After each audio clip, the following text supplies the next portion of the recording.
음성으로. 오늘은 그 화면을 좀 보면서 할게요, 여러분.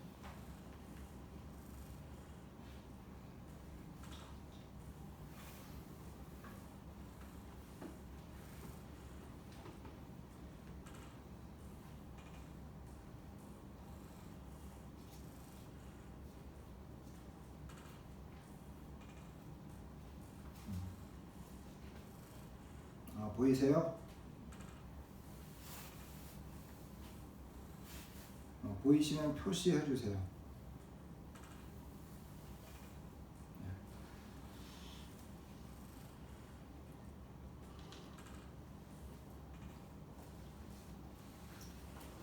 오늘 말씀의 그 주제와 제목은 사명입니다. 사명.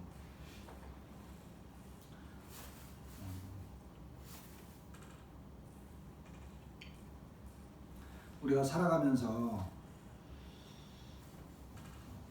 여러 가지 이제 고민도 하게 되고 살아가는 삶의 한 방법들이 있는데 우리는 우리가 하고 있는 고민이 있다면 그게 무엇일까요? 여러분들은 살아가다 보면 고민이 많잖아요. 고민 없는 분들은 없을 거예요. 근데 이게 고민으로 이렇게 표현은 됐지만 내가 살아가는 이유가 있다면 그건 무언가? 이런 생각을 해보는 것입니다. 자, 우리가 살아가다 보면 여러 가지 일을 하게 되고 내가 세상에서 왜 살고 있나 이런 생각들도 이렇게 하게 돼요.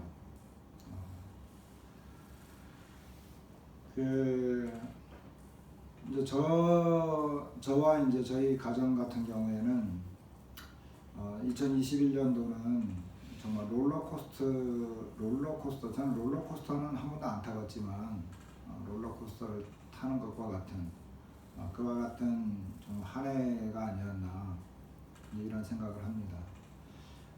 우리가 살다 보면 이런 자녀 문제 또는 여러 가지 건강의 문제 또 어떤 직장의 문제 이런 문제들이 많이 있죠. 그리고 어떤 청년들의 이성 간의 문제 이런 문제들이 있을 수 있습니다. 특별히 자녀 문제를 이렇게 생각하게 되면 우리는 2021년도에 사실 힘들었어요. 물론 이제 예배당이라든지 교회적으로는 참 보람 있는 이런 일들도 있었지만 살면서 참 많이 힘들었다.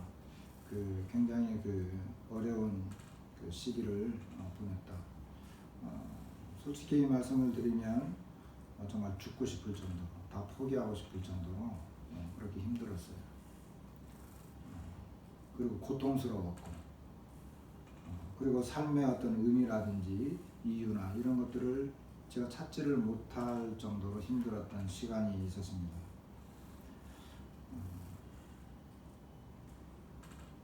그러나 이제 모든 것을 협력해서 선을 이루시는 분은 하나님이시고 또 내 생각과 뜻대로 이렇게 되어지는 것이 없는 것을 이렇게 이제 생각하기도 했습니다.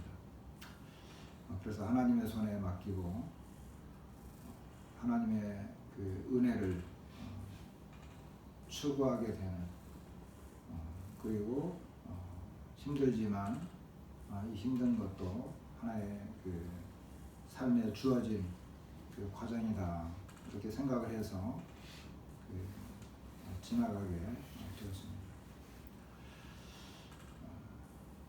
여러분 믿지 않는 사람과 결혼을 한다든지 믿지 않는 사람하고 이렇게 함께 산다라고 하는 것, 우리 식구들 중에 이제 그런 분들이 들어 있는데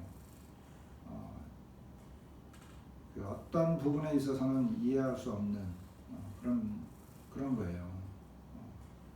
여러분 부부가 함께 하나님을 믿지 못한다고 한다면 가정 안에서 어떤 어려움이 생길 때 정말 난감한 일이 생길 때 어떻게 믿지 않는 사람이 하나님 앞에 기도하겠어요? 이건 뭐 저 개인적인 내용이지만 저는 이제 내년에 대통령 선거도 하는데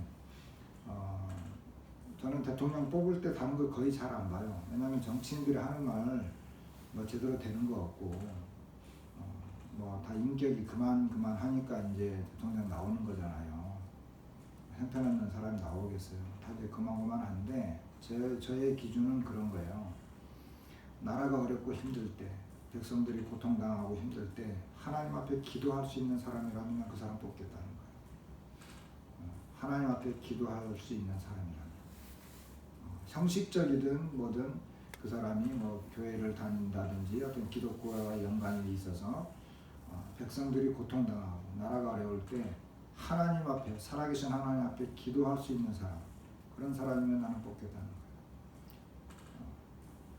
청년들에게 특별히 말씀을 드리지만 여러분 결혼할 때 상대방이, 배우자가 살다 보면 어려운 일들이 더 많아요. 고통스러운 날들이 더 많고 좋을 때는 좋으니까 그냥 무난히 넘어가지만 힘들고 고통스러울 때, 정말 위기가 닥쳐올 때 기도할 수 있는 사람이냐라고 하는 거예요. 기도할 수 있는 사람이냐. 이것이 정말 중요한 것입니다. 그래서 이제 믿는 사람과 결혼을 하는 것이죠. 근데 이런 것들 때문에 이제 과연 믿음이 있느냐 없느냐 이런 것을 생각해 보게 되고 또 그런 것이 잘 되지 않았을 때 굉장한 고통과 아픔이 있는 것입니다. 우리가 살다 보면 이런 많은 일들이 있어요. 그러나 내가 정말로 고민하는 건 뭐냐? 살면서 내가 고민하고 있는 건 뭐냐? 교회 안에서도 마찬가지죠. 교회 안에서도 어떤 영적인 교만함이 있고 또 시기와 질투도 교회 안에 있어요. 왜? 다 사람들이 살아가는 것이니까. 미움이라고, 교회 안에서 미움이 없느냐? 교회 안에서도 미움이 있다는 거죠. 그래서 교회 안에서도 이렇게 어려움들이 있는데 이것이 다 이제 우리가 이 세상을 살아가면서 겪게 되는 그와 같은 일들입니다.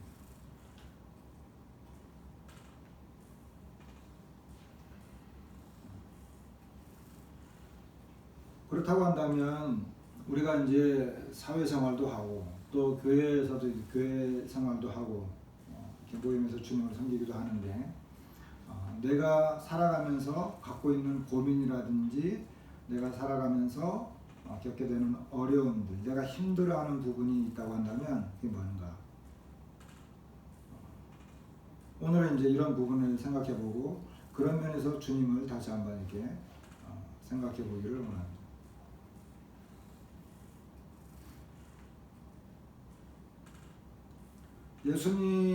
예수님도 이 세상에 육신을 입고 오셨잖아요. 예수님. 여러분, 예수님의 성육신을 이렇게 공부해보면 예수님은 한 50%만 사람인가요? 예수님은 완전히 100% 사람이에요. 그리고 100% 하나님. 그러니까 이게 우리로서는 이해를 못하는 거죠. 그죠? 쉽게 예를 들면 예수님은 먼저 예수님이 하나님이다. 인간이면서도 하나님이다. 예수님은 사람의 마음을 일단 알았어요. 사람들이 무슨 생각을 하고 있는지 다 알았어요. 예수님. 그리고 예수님은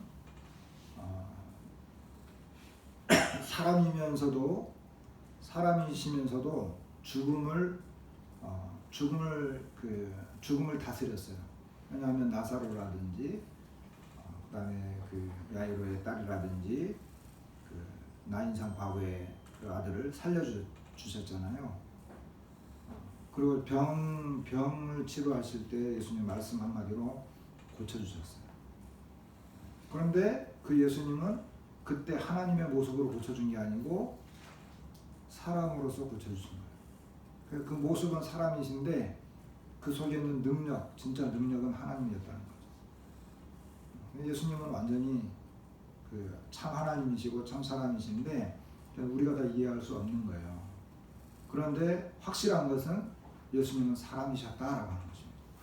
그러면 예수님이 살아가시면서 예수님에게 예수님 안에 삶의 고민이 있었느냐라고 하는 거죠. 예수님이 갖고 있었던 진정한 고민, 자, 예수님도 보세요. 예수님도 이제 목수의 아들로 태어났잖아요. 그저 동생들도 있고. 그러니까 아마 예수님은 어땠을지 모르겠는데, 오늘은 일요일이니까 좀 쉬고 싶어. 근데 아버지가 와서 자꾸 일하라 그래. 그러면 짜증을 내셨을까? 어떻게 하셨을까? 어렸을 때.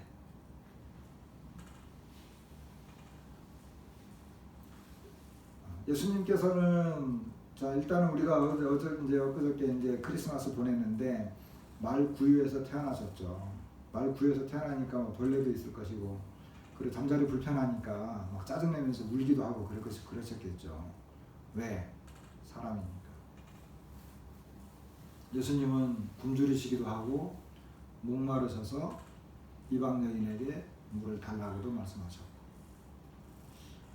예수님의 삶 속에서 사람들과 똑같은, 그리고 사람들에게 이제 특별히 종교 지도자들에게 손가락질을 당하고 멸시받으시고 조롱당하고, 그리고 이렇게 신랄하게 비판하시고, 그럴 때 예수님의 마음은 어땠을까? 그럴 때마다 예수님은 참 인생 살기 힘드네 이렇게 하셨을까? 어떻게 하셨을까? 예수님에게도 아픔이 많이 있었겠죠. 그죠? 예수님에게도 아픔이 많이 있었다. 예수님에게도 고민이 있을 수 있겠죠. 그죠? 예를 들어가지고 식구들이 예를 들어 그 생활이 목수였기 때문에 그렇게 넉넉하진 않았을 거예요. 그런데 이제 동생들을 보면서 고민들을 했을 수도 있고, 길거리 다니면서 백성들을 보면서 마음 아파하셨을 수도 있고, 이제 그런 거죠. 왜냐하면 예수님도 동일하게 우리처럼 살아가셨으니까 이런 아픔이나 슬픔, 즐거움 이런 것들은 다 동일하게 이제 겪는 거죠. 그런데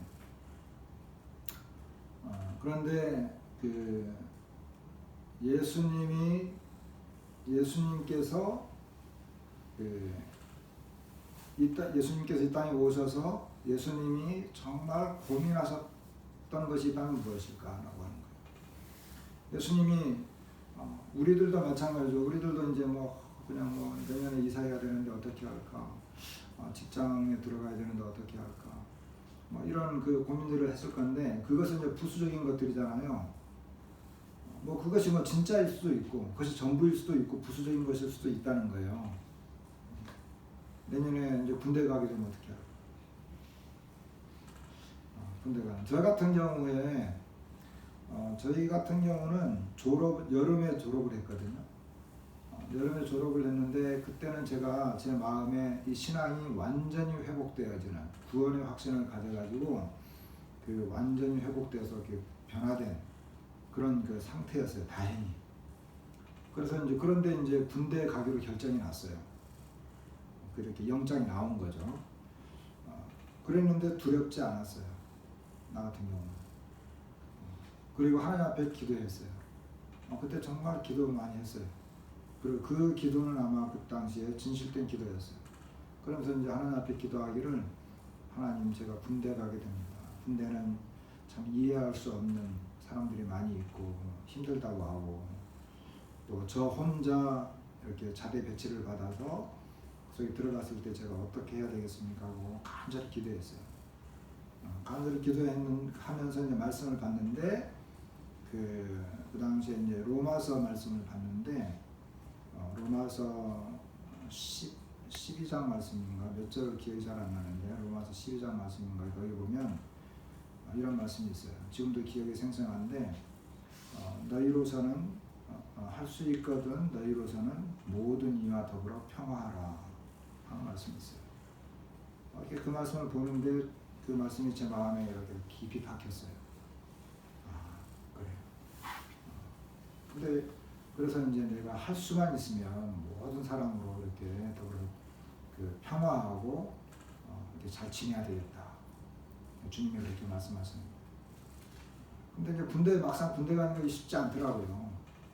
그래갖고 한 번은 이렇게 싸우기도 하고, 이제 쥐업하고 싶은 사람도 있고, 그런 일들이 생기더라고요. 근데 어쨌든 그런 말씀을 붙잡아서 이렇게 잘 견뎠어요. 이제 그런 어떤 고민들이 있는데, 그러면 여러분, 우리가 갖게 되는 이 진정한, 예수님께서 가지셨던 진정한 고민이 뭘까? 어떻게 생각하세요? 여러분이 생각할 때, 자, 예수님 오셔서 목수의 집안에 태어나서 목수 일도 배우고 어린 시절 보내면서 청소년기도 겪으시고 그 사람들과 부딪히면서 여러 가지 생각들을 많이 하셨을 거예요. 근데 예수님이 갖고 계셨던 진정한 고민이 있다면 그게 뭘까?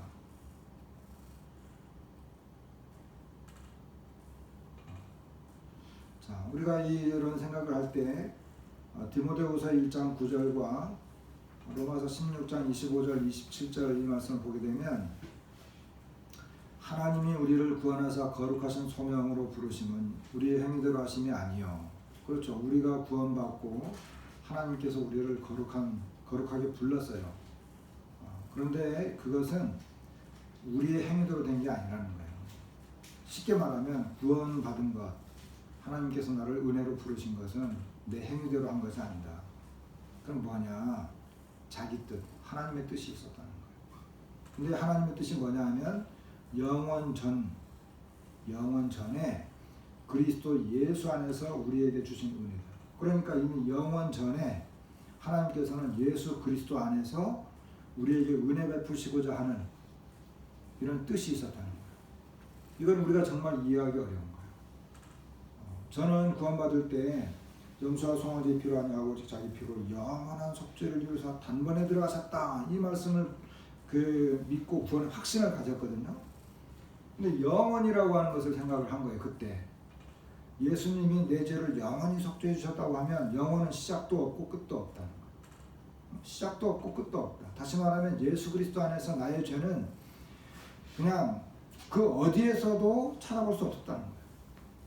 이미 영원 전부터 영원 끝까지 내 죄는 예수님이 대속해 주셨다는 거예요. 그때 저의 마음에 있던 모든 죄가 이렇게 쫙 풀어지는 걸 제가 경험했어요. 그런데 여기 하나님께서도 뜻이 있었는데 그게 뭐냐면 그리스도 예수 안에서 하나님이 우리에게 은혜 베풀시겠다는 거예요. 이게 언제 계획되었느냐? 영원 전에 있었다는 거예요. 여러분 이 사실을 예수님이 알고 있었을까요? 모르고 있었을까요? 예수님 영원하신 분이잖아요.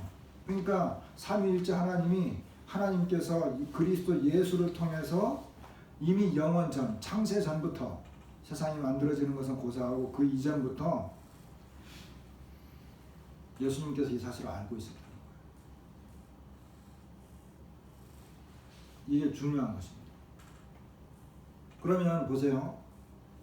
예수님께서 이 땅에 오실 때는 이미 영원 전부터 계획되었던 하나님 아버지의 뜻을 이루시기 위해서 오신 거잖아요.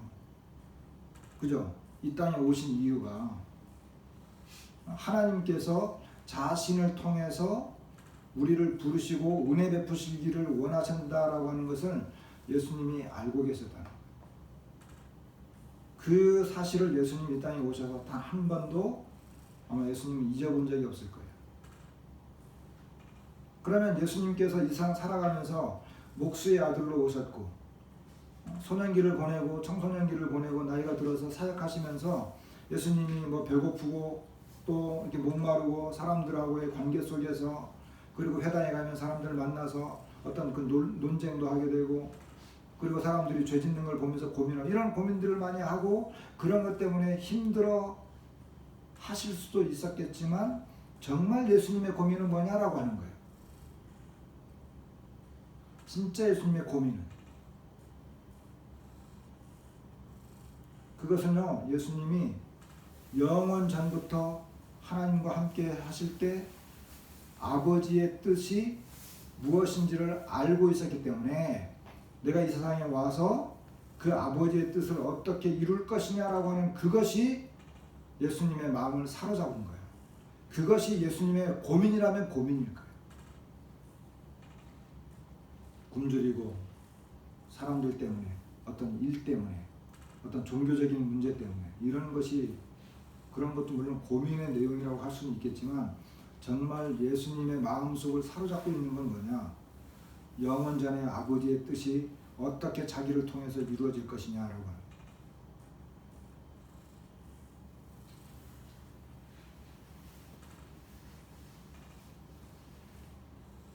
그래서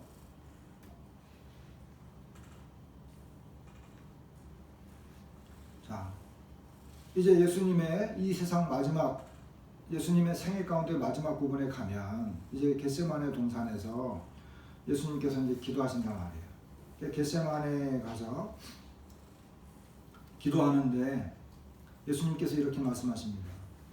고민하고 슬퍼하사 38절 이에 말씀하시되 내 마음이 매우 고민하여 죽게 되었으니 너희는 여기 머물러 나와 함께 깨어있으라 하시고 조금 나아가서 얼굴을 땅에 대시고 엎드려 기도하여 이르시되 내 아버지여 만일 할만하시거든 이 잔을 내게서 지나가게 하옵소서. 그러나 나의 원대로 마시옵고 아버지의 원대로 하옵소서 하시고. 여러분, 이 겟세마네 예수님의 기도, 예수님께서 엎드려서 그 얼굴을 땅에 대시고 간절히 기도했어요.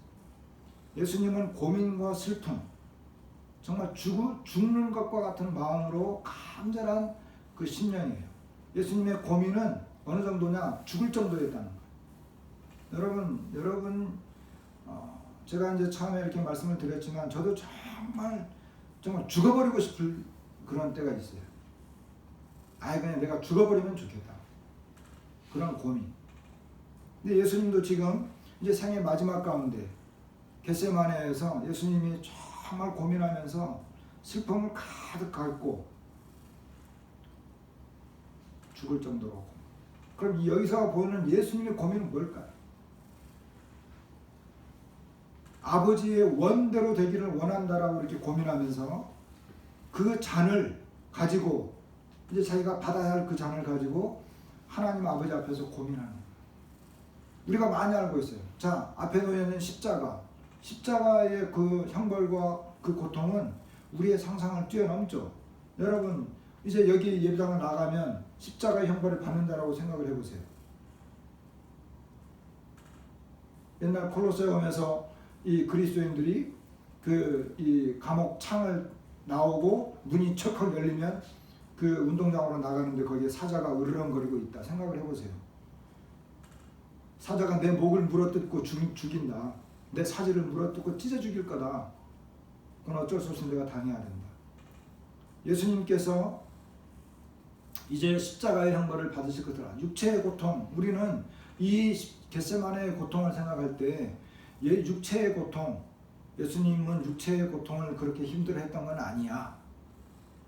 물론 그것 힘들긴 하지만, 그러나 그것은요 우리가 너무 편안하게 생각하는 거예요. 제3자 입장에서 육체의 고통도 정말 고통스러운 거예요.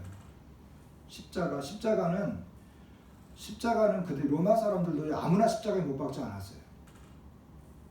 그래서 이 십자가에 못 박는 사람들은 신분이 천한 사람들, 그런 사람들 중에서도 뭐 강도라든지 어떤 정치권, 이 반역자들, 이런 사람들은 십자가에 못 박아 죽이는데 다른 사람들은 그렇게 십자가에 못 박아 죽이지 않았어요. 근데 예수님은 십자가에 못 박혀 죽을 거라 하셨어요. 어떻게 죽으실 것을 아셨어요. 고민이 됐겠죠.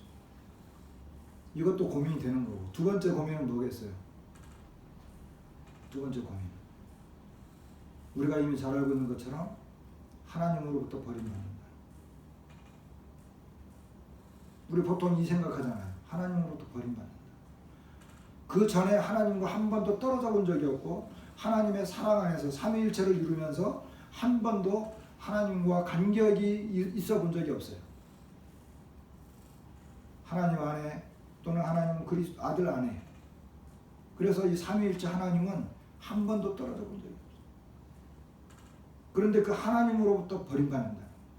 하나님의 그 심판과 공의 때문에 죄인의 자리에 서셔서 하나님께서 이제 예수 그리스도를 버려야 된다고, 하나님으로부터 버림받는다라고 하는 것. 이거는 우리가 그냥 뭐 버림받는다 이렇게 생각할 수 있을지 모르지만, 영원하신 하나님이 그리고 영원 전부터 함께 그 영광을 누려왔던, 그리고 단 한 번도 생각할 수도 없고 가능하지도 않은 그 간격과 틈이 벌어지고 그 영광의 아버지께서 그 아들을 버리는, 그리고 하나님으로 아버지로부터 버림받는,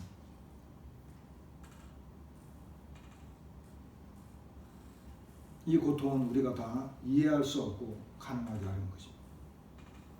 그 고민이 예수님에게 있었겠죠. 근데 저는 이 말씀을 이렇게 묵상을 하면서, 이 내용을 생각하면서,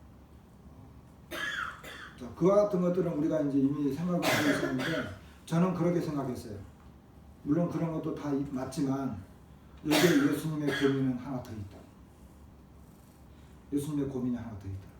그게 뭘까요? 그게 뭘까요? 예수님이 얼마나 고민을 하고 힘들었냐면, 예수께서 힘쓰고 애써 더욱 간절히 기도하시니 땀이 땅에 떨어지는 핏방울같이 되더라. 예수님께서 정말 겟세마네에서 우리가 상상할 수 없는 그런 기도를 하셨어요. 이 죽음의 고민을 너무 했고 너무 이 간절한 기도였기 때문에 이 땀방울이 핏방울처럼 되어지는 그런 그 간절함으로 기도했어요. 그러면 예수님께서 육체의 고통도 당하셔야 되고 하나님 아버지로부터 버림받으셔야 되고,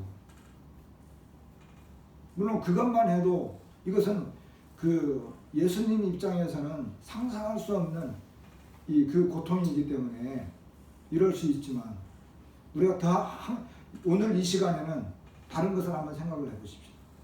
왜 이렇게 예수님께서 고민하고 이렇게 정말 더욱더 애쓰고 힘쓰면서 간절하게 기도하셔야 한다. 저는 그렇게 생각해요. 그게 뭐냐? 그것은 아까 우리가 본 대로 영원 전에 아버지와 함께 가졌던 아버지의 뜻이었어요. 그 아버지의 뜻을 이루어 드릴 사명을 예수님께서 가지셨던 거예요. 그런데 이제 인간으로 오셔가지고 인간의 생의 마지막 부분에 와서 이제 자기가 갖고 있는 사명이 이제 이루어질 거예요. 그런데 그 인간의 연약함이라든지, 그리고 인간의 어떤 그 연약함, 나약함, 그리고 인간이기 때문에, 내가 사람이기 때문에 영원 전부터 가지셨던 그 아버지의 뜻을 내가 이루어야 되는데, 그 사명을 내가 영원 전부터 갖고 있었는데, 그것이 사람의 모습으로 이 땅에 와서 그 사명을 이루기 위해서 십자가를 앞에 놓고 이제 그 사명을 이루기 위한 마지막 단계에 와서 예수님은 그 사명에 조금이라도 어떤 문제가 생길 것인가, 내가 여기서 정말 아버지여 이 자를 여기서 옮겨주소서, 이 자녀 옮겨지는 순간 영원전부터 가졌던 아버지의 사명을 이루어드릴 자기 자신이 그 자녀 옮겨져 버린다고 한다면 자기에게 맡겨진 사명을 이룰 수가 없는 거잖아요.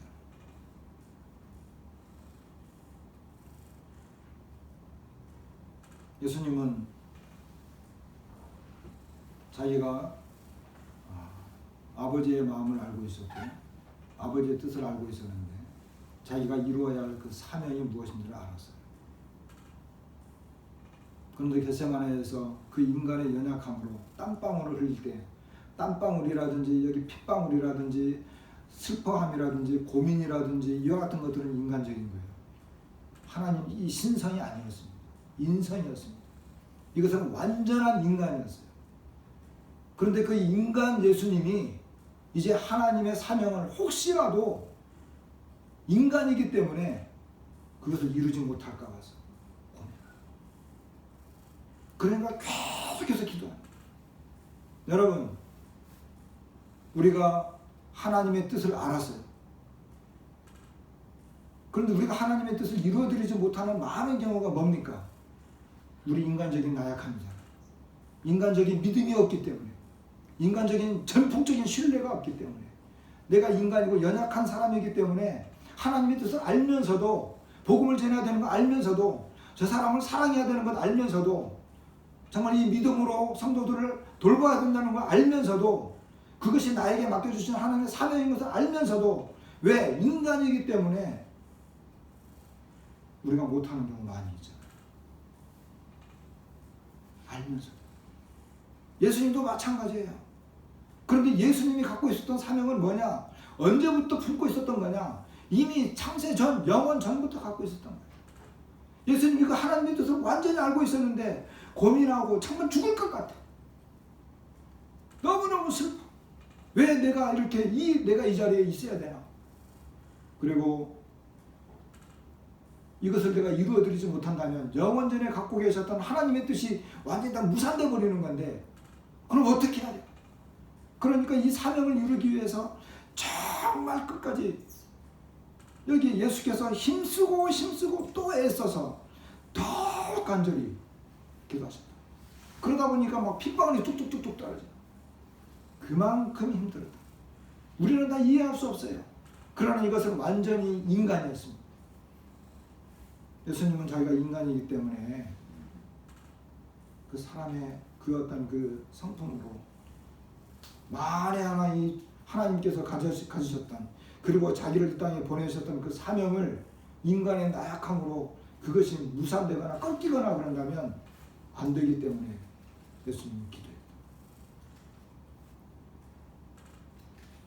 우리도 보통 예를 들어 어린아이가 크게 다쳤어요. 병원에 가서 수술하는데 10시간, 15시간 의사들이 막 왔다 갔다 하고, 그럴 때 여러분, 만약에 그 내 자녀예요. 그러면 그 수술실 앞에서 어떻게 우리가 기도합니까? 수술실 앞에서 좀 간절하잖아요. 근데 여기 예수님의 기도는 그것보다 더 간절했단 말이에요. 왜? 이것은 영원한 문제였거든요. 이것은 천지 만물을 창조하신 아버지의 그 뜻이 이루어지느냐 마느냐, 나를 통해서 이것이 이루어지느냐 마느냐라고 하는 인간이 겪을 수 있는, 가질 수 있는 가장 최고의 고민이었다. 이 사명을 갖고 있었던 예수님이 이 사명을 어떻게 완성시킬 것이냐라고 하는 절대절명의 고민이었어요.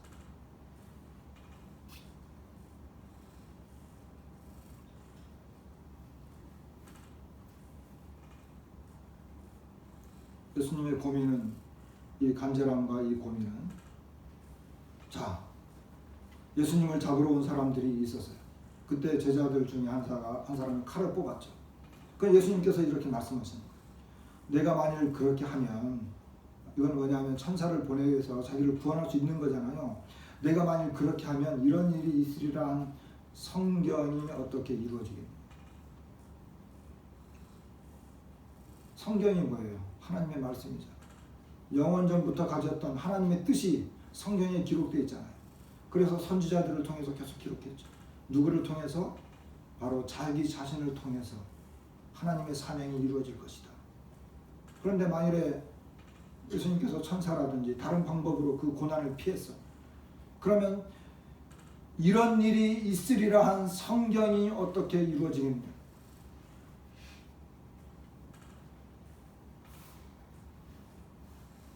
예수님은 이미 기도가 끝난 다음에 이 말씀을 하셨어요. 예수님은 기도가 다 끝난 다음에 이제 됐다. 이제 가자. 됐다. 가자. 이러실 때 이제 이런 일이 벌어졌거든요. 그래서 예수님께서는 하나님께서 친히 말씀하셨던, 바로 자기 자신을 통해서 하나님의 뜻을 이루겠다라고 하는 그 사실을 이제 그 자기의 사명을 완수하겠다라고 하는 그 결심이 완전히 선 거예요.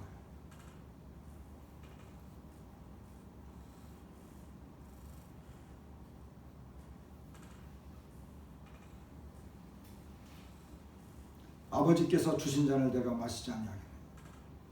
아버지께서 주신 잔을 내가 마시지 않아. 이것은 예수님께서 이 땅에 오셔서 생애 가운데 계속 그것을 바라보면서 아버지께서 주신 잔을 내가 언젠가는 마셔야 된다. 아버지께서 주신 그 사명을 내가 언젠가는 이루어.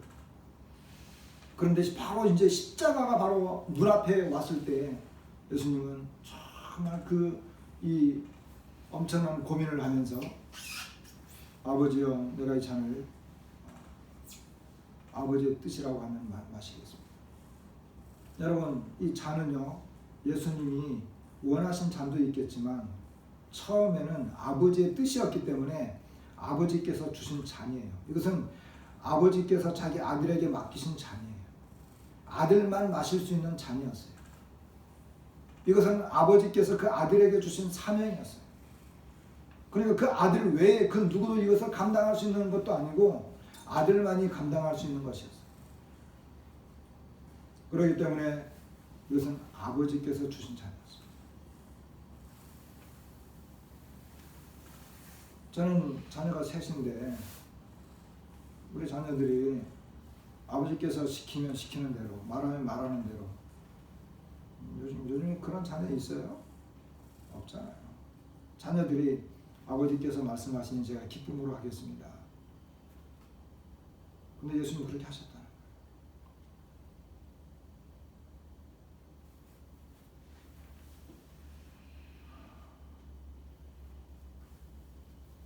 그러시고 십자가에서 예수님께서는 신포도주를 받으신 후에 다 28절에는 요한복음 19장 28절에는 예수께서 모든 일이 이미 이루어진 줄 아시고 자, 다 이뤘다. 여러분 영원 전에 아버지와 함께 누리다가 아버지의 뜻을 알았어요.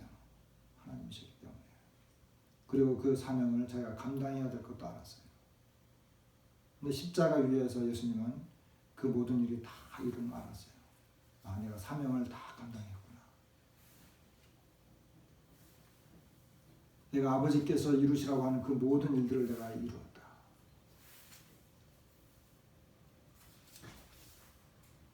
그렇게 하시고 예수님은 영원히 따라가셨어요. 예수님의 사명이었습니다. 여러분, 학생들은 학생의 사명이 있습니다. 대학을 들어가면 그 대학을 마치고 졸업을 하는 것이 사명이죠.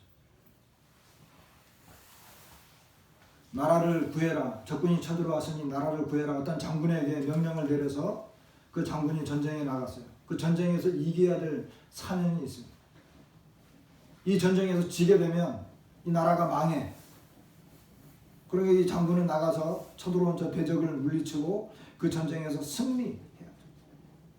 승리하지 못하면 죽어야 되니까. 나라를 빼앗기니까. 건축가는 건축가의 사명이 있습니다. 어떤 어려움이 있어도 이 집을 다 완성시켜야 되는 사명이 있고, 의사는 생명을 살려야 될 사명이 있어요. 저희 집사람하고 이제 저와 저희 집사람이 그 드라마를 아주 재밌게 본 드라마가 있어요. 그게 뭐냐면 의사가 나오는 그 드라마인데 돌담병원이라고 하는 그 돌담병원 나오는 그 드라마를 봤어요. 그걸 보면서 왜 그렇게 우리가 그 재밌게 봤느냐 하면 거기에 그 의사가 하는 말들이 아주 이 멋있는 말들이 많아요. 도전이 되고 멋있는 말들이 많더라고요.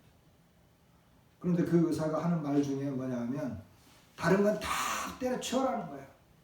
다 때려치워라. 뭐냐? 환자가 들어오면 뭐 사람들이 수술실이 이래야 되고 저래야 되고 뭐 해야 되고 하면 다 때려치워요. 이 의사의 목적은 하나예요. 뭐냐? 반드시 살린다는 거예요. 그래가지고 막 이렇게 후배들이라든지 다른 의사들이 막 이렇게 막 딴지를 걸어요. 그럼 쳐다보면서 말해. 다 때려치우라고. 내가 갖고 있는 한 가지 소신은 뭐냐 하면 반드시 살린다는 거예요. 어떤 일이 있어도 살린다는 거예요. 그것이 나에게 주어진 사명이라는 거예요.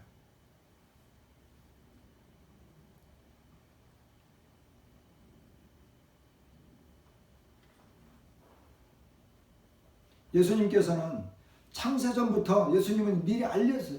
창세전부터 예수님이 무엇을 해야 되는지 이미 알려졌다는 거예요. 근데 그것이 우리를 위해서 이 말씀에 나타났다는 거예요.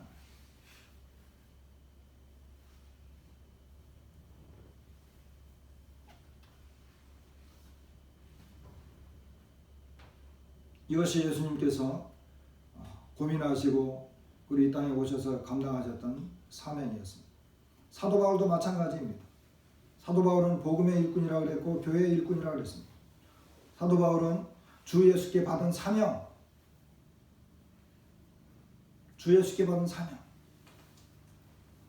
그에게는 달려갈 길이 있어요. 그는 사도행전에서 밀레도 장로들을 불러놓고 나는 달려가고는 길이 있다. 그리고 마지막에 죽기 직전에는 디모데에게 나의 달려갈 길을 다 마쳤다. 내가 달려갈 길과 주 예수께 받은 사명, 곧 하나님의 은혜의 복음을 증거하는 일을 마치려면은 나의 생명을 조금도 귀한 것으로 여기지 아니하노라. 그게 사명이 있었어요.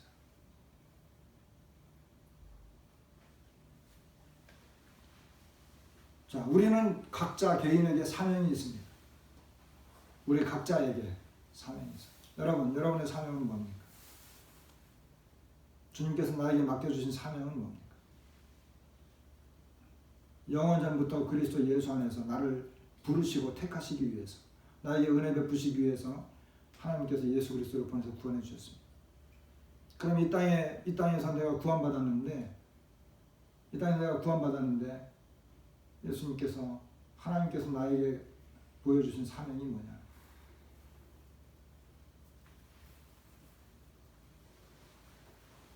우리는 다 각자 사명이 있어요. 우리는 다 지체들이죠. 뭐 이게 손도 있고 발도 있고 뭐 눈도 있고 입도 있고. 하루는 발이 그랬어요. 입에게 막 뭐라고 하는 거예요. 야, 입, 너는 하는 것도 없이 맨날 너 혼자 먹어치우고 나는 너 입을 위해서 내가 얼마나 뛰어다니는지 아니? 근데 너무 불공평하잖아. 너는 맨날 좋은 거 먹고 맛을 알고 그런데 나는 뭐야 이렇게 고생하고 아무도 알아주지 않잖아. 그러니까 입이 발을 보면서 그러는 거예요. 그래? 미안하다. 그럼 나 앞으로 안 먹을게. 그렇게 하루 굶고 이틀 굶고 3일 굶고 한 열흘 굶었어요. 그러니까 발이 어떻게 되겠어요? 발이 완전히 그냥 힘이 그냥 다 쭉 빠져가지고 늘어진 거예요. 그러면서 발이 야 미안해, 너가 할 일이 있고 내가 할 일이 따로 있었나 봐. 이렇게 얘기하잖아요. 우리는 사람마다 다 달라요. 사람마다 자기 할 일이 있어요. 그것이 어떤 사람은 큰일을 하는 사람도 있고 작은 일을 하는 사람도 있고 어떤 사람은 뭐 이렇게 별 볼 일 없어 보이는 그런 일을 하는 사람이 있는가 하면 다 각자 다르고 능력이 다르고 위치가 다르고 그럴 수 있지만 그러나 분명한 거 하나 있어요. 분명한 거 뭐냐? 하나님께서 나를 구원하신 분명한 이유가 있다는 거예요. 그리고 내가 생애 가운데 살아가면서 하나님께서 내게 기대하는 게 있다는 거예요. 다시 말하면 사명이 있다는 거예요. 내뿐만 얘기했어요. 하나님께서 우리 교회를 이곳에 두신 사명이 있어요.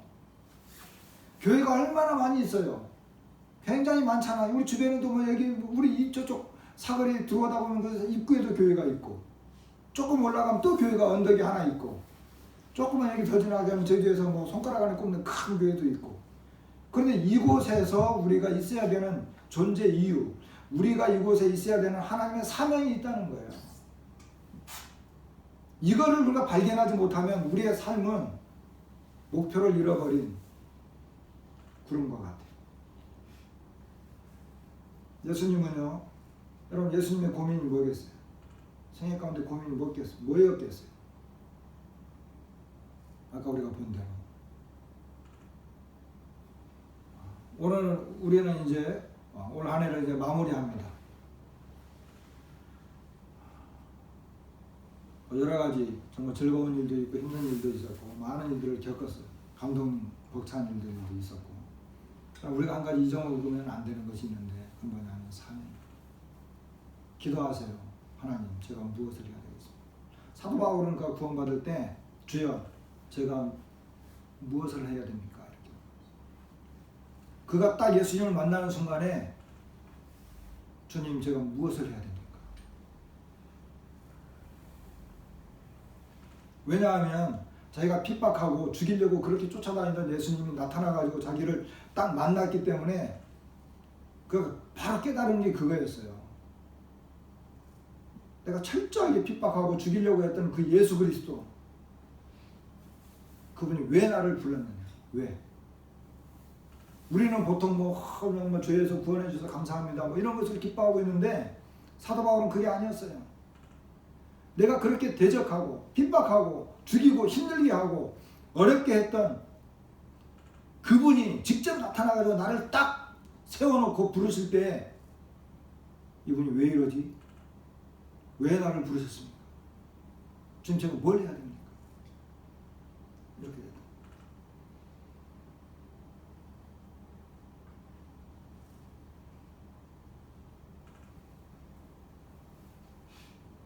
사도 바울은 이렇게 주님의 뜻을 알았기 때문에 그는 선한 싸움을 싸우고 나의 달려갈 길을 마치고 믿음을 지켰다.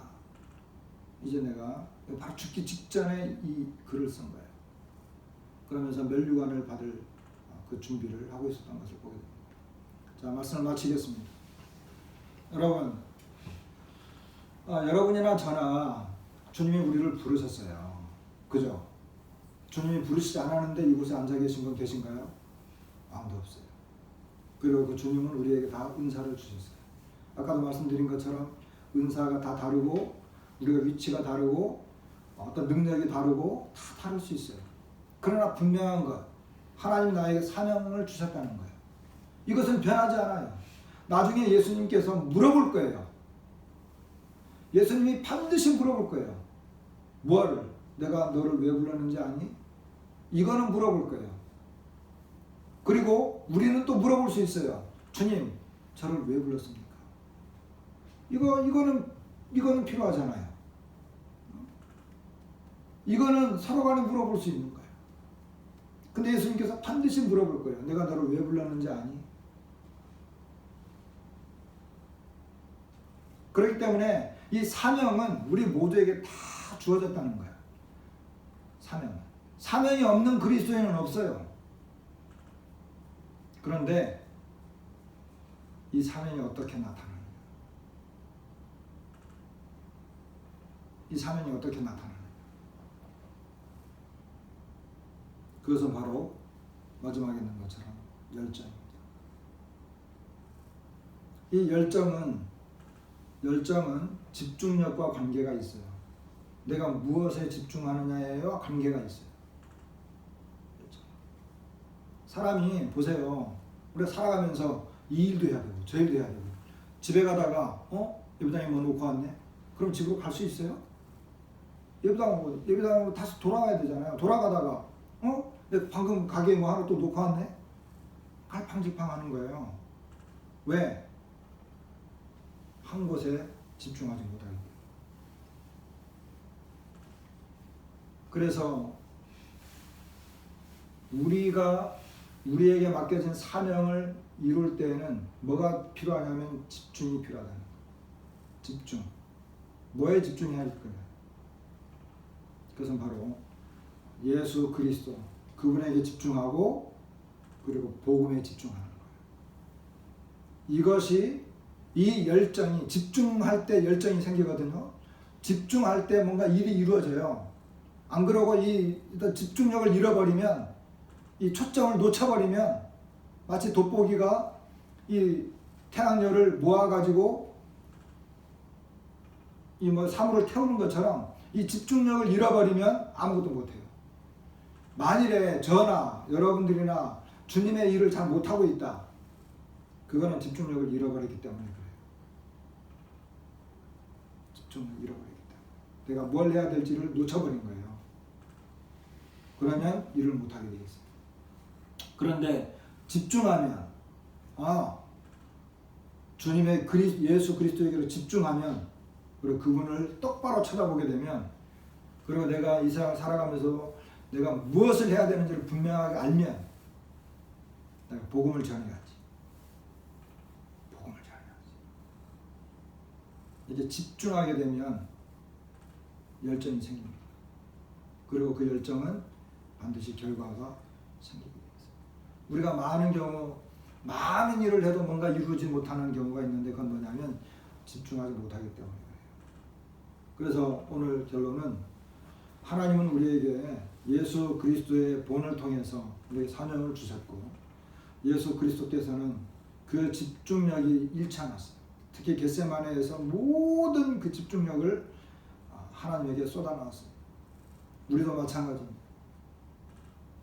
그래서 뜨거운 열정과 그리고 예수 그리스도를 똑바로 목표로 해서 집중을 해서 이제 해가 바뀌게 되고 또 우리에게 또 새로운 날들이 계속 열립니다. 그리고 기도하십시오. 아버지 하나님, 주님, 제가 무엇을 하기를 원하십니까? 제가 그것을 하겠습니다. 이렇게 집중하면 반드시 열매를 맺고 결과가 이루어진다라고 하는 것입니다. 이것으로 말씀을 마치겠습니다. 우리 기수왕 형제가 기도해 볼까요?